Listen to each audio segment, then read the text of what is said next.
Welcome to Dementia Unpacked. I am Ofentse, your host, where we turn whispers about dementia into conversations. I am not a medical expert. I am a daughter who's walked this journey with my father, and now I'm having these conversations in hope to help others feel more seen and less alone. Today, we are joined by Bulawana Selinyane. If ever uh, people would say there are angels that walk the earth, she would be that for me. Um, Blawi, I always say that God literally handpicked you and placed you in my life, and He was like, "You are going to be an angel for me." You know. Thank you. Just a bit of background. I know that you joined our family 3, 4 years ago. It was three actually. 3 years ago. It was three. 3 years ago, yes. Well, I joined our family 3 years ago. First as the second mother to my son, and then as a daughter, adopted daughter to my father. Um, sure, where do I start? Where do I start? I think last year, as I was saying to my brother, that it's a blur for me. Last year was a blur for me. I think I was being fueled by a godly energy that I don't even know where it came from. And when I sit down and have conversations with people, and they were like, "Oh, you remember this is what happened? You remember this is what happened?" I'm like, "Oh, for real? I really don't recall a lot of Oh, things. Yes, a lot of things that happened last year, and I know that between myself and you, we kind of had our hard moments. that is correct. You That know, is very we true. we kind of had our hard moments, and I think you took it way better than what I did. You know, and just like your calm spirit and how you would just suspense snap out of it. You know, this is we are here to work, or we are here taking care of someone that needs us. And every time you would just be there, constantly reminding me as to that you are here, you're not alone, and if anything that I need, you're always there. You know, but also it doesn't take away that it was hard for you as well. That is You know, true. so looking back to last year, what was the hardest part of being a caregiver for my dad who had dementia? Thank you so much for having me. And about last year, it's very true that we both had our hard moments. But then I think the hardest part for me last year was the exhaustion mentally and physically, mental and physical exhaustion, because most of the time uh, there are other things that still need to be done besides taking care of Udada. Sometimes I would feel like it's just a lot and I get torn between my responsibilities. Yes, I think that was the and hardest part. yes, okay. Was that emotional exhaustion more in comparison to the physical? Because for me, I kind of felt like it needed me more emotionally. It was more of the emotional. If I had to compare the two, actually, the emotional exhaustion was way above the physical exhaustion because with Tata, we had to try to navigate through his feelings, try to go through his thoughts, and try to understand why he acts in a certain way on certain days. And it changed all the time. That It is changed true. all the You'd feel like time. you have it covered on a certain day. Okay, I know he likes his breakfast in a certain way. The next morning, he's like, no, I'm not gonna eat. that is not how I want it. So it used to change every time. You think you're getting used to one certain activity, then the next morning it has changed, and then you have to adapt to a new situation. Yeah, I can completely relate to that. And just by watching how Otata arrived, you know, because he was able to feed himself. True. We would just, yes, we had to cook for him all the time. It was not like an instant meal. He had to had proper cooked meals that needed us to be there all the time. Um, when he arrived, he could feed himself. When he arrived, he could say, Danam, this is what I need to do, please help me.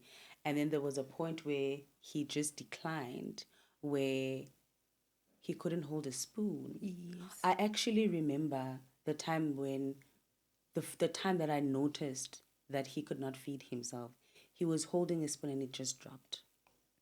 Sometimes you You think, know? is it because is it the energy? Is his energy going low, or is the Yes, brain not registering that there's a spoon in his in his hand? hand. But then at Yes. that time, we were not really trying to put it, piece it together. But that's when I was like, okay, now something is wrong, because right after that, and then his mobility from his legs started to fail. What has helped you cope or stay resilient when the things felt overwhelming last year? Um, I think the one thing that really, really helped was going to church. I loved moments where we were able to go to church, even with Dada. It was I very think we went to calming. church from Monday to Monday. It was very calming. It used to put my emotions back together. Okay. The walks, we would actually take walks sometimes when we have that chance. So that really helped, and communicating with the people in the house whenever we needed help. Okay. Like sometimes having to help that off the bed, I'd actually ask some of the people in the house, can I please get help doing certain things? Then, yeah. Okay. Even with other things around the house, like if I'm busy with data, I would ask some people inside the house, can I please get help doing certain things? You make it sound like there's a whole army of people that we lived with in the house. So, because it was such a new illness for both of us, more so, um, I'll take it back to you, because I remember giving you a call before Tata coming to. Was it a call or was it a conversation? Actually, this is When, what happened. yeah. We had talked about it earlier in the beginning of the year. It was just a conversation at first. And do you know that Then, I did not even know that that was going to be the plan. I didn't yes, know that that was going to happen. Yes. at that time, you were just conversating it.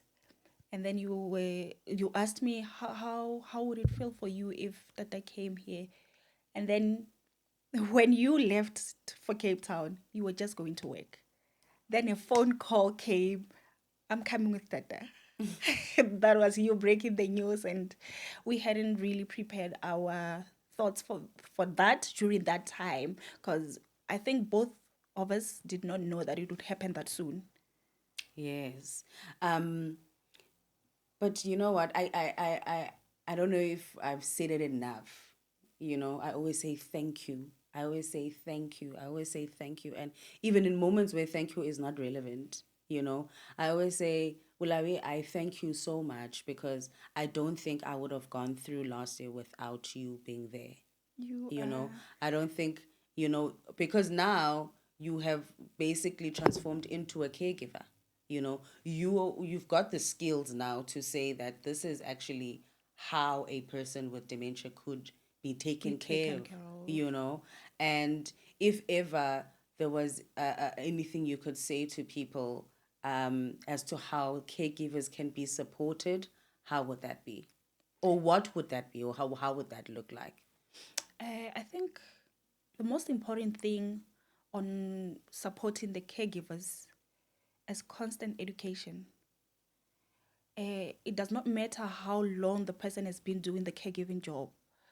It comes with new challenges. The information is very dynamic. One minute you are dealing with a patient of a different nature. So constant education can actually help. Okay. You mean in terms of them going to go and, seek this information, or caregivers being inducted into. I think it can actually be in a systematic way. If somebody applies to be a caregiver of a dementia patient, for example, they should actually be given a certain amount of time to study about that disease, about how patients of that nature could be handled, and it happens. It should actually happen if they move from a dementia patient to a diabetic patient. That should also be the case. Okay, in this instance, because some people automatically become caregivers at home. True. They don't have some people don't have the luxury of going and being taught about them. So you become a caregiver at home. What Faced type? with that situation. Yes. So what kind of support, based on your experience as a caregiver, or what type of support would you do? Like, would you say you wished you had during that time? Most of the support that could wish for, I had at that time, which is you and the rest of the family members being there, like to help. We were all hands on. Like, so family support is family very support is important. very important, and this I would actually advise whether it's family members taking care of other family members or caregivers giving the care that they were trained to do. It's very important to actually take therapy sessions, because during that time you're going to need them. I think I need therapy. I never went to therapy after all of that. Maybe I should go to therapy just to go and sit and talk about it. But maybe this is also my therapy, That's having these type of correct. conversations. I was having a conversation with a friend, and she was reminding me the type of support structure I had last year. And I was like, yeah, I actually had a solid team. I had a solid team of people, and I know that I could pick up the phone and be like, this is what's going on, and I would get that support. And she even reminded me, it's like, you remember Nachami would never, Nachami is my son, by the way, Nachami would not even allow you to be in your room for more than an hour. He would come and knock and say, Mama, it's wake up time. Mama, he would drag me out, and at that time I'm just within my thoughts trying to because I cannot just be depressed, and he would just, no, you can't, you Can I just cannot, sleep in for two more can I minutes? just sleep in? And he just did not allow me to do that. And that moment, when I look at him and I see his eyes and he's talking, and I was like, okay, it's another day, and I need to soldier on. I need to continue, because there are people that need me, and I need to keep a strong head up. So support is really very, very It much is important. very Family support important. is very important. Friends around you are very important. I mean, as I said, church was my structure last year. It really helped us Church to was my go structure. through. Prayer was my structure. I have never prayed that much. I don't think I prayed that much in my life, and it really grounded me, and I cannot be any grateful than what I am now. And I just want to say thank you to you. As I said, you literally, when God said, this is going to be your divine helper, God picked you and he placed you in my life. And I just want to say thank you so much. Oh, welcome, Suspense. And blessings and more Oh, blessings and more blessings to you. thank you, thank you. If this episode resonated with you, or you know someone that it might help, please do like, share, and subscribe. And thank you so much. Thank you.